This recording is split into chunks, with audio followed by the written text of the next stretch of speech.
So it's the year of history, heritage and archaeology, and in the Green Room there is a tapestry designed by the Yarnbombers that explains some of the history of Kirknewton.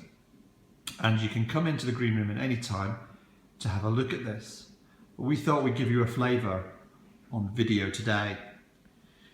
So Kirknewton, the new town near the Kirk. The Kirk in question was founded in the mid-18th century, but all that remains today is a ruined wall which forms part of the tomb of the McConaughey's of Meadowbank House and a memorial to Captain James Johnson of Hill House. The tomb of Professor William Cullen of Ormiston, date 1790, built by the Royal Society of Physicians, is on the site of the chancel.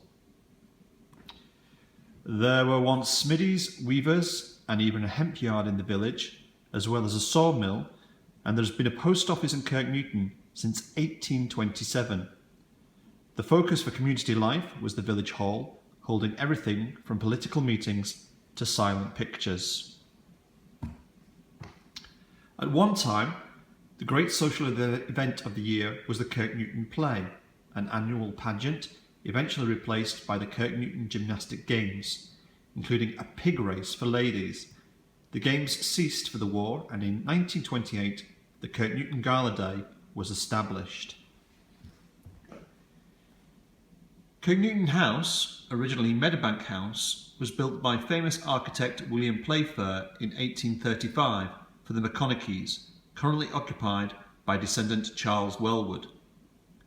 During World War II, the Royal Air Force built the airfield at Whitemoss. The US airfield took over in 1952, but since 1966 it has been home of the RAF Gliding Unit. Kirknewton's current population is around 2,200.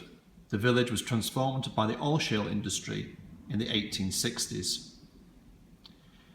There has been a school in Kirknewton since the early 17th century.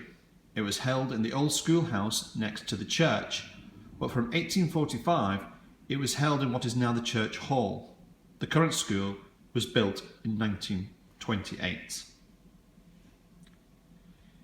Kirknewton Railway Station was officially known as Mid-Calder Railway Station from 1848 to 1982. The main level crossings at the other end of the village, but now there are new and infamous level crossings. Leyden Road leads to the Lang Wang and the Coldstane Slab, one of Scotland's main droving routes. Herds of cattle could regularly be seen heading through Kirknewton after their journey through the hill pass. And that is the history that's on the Kirknewton Tapestry. And as I said, you can come to the Green Room at any time and have a good look at this. Thanks.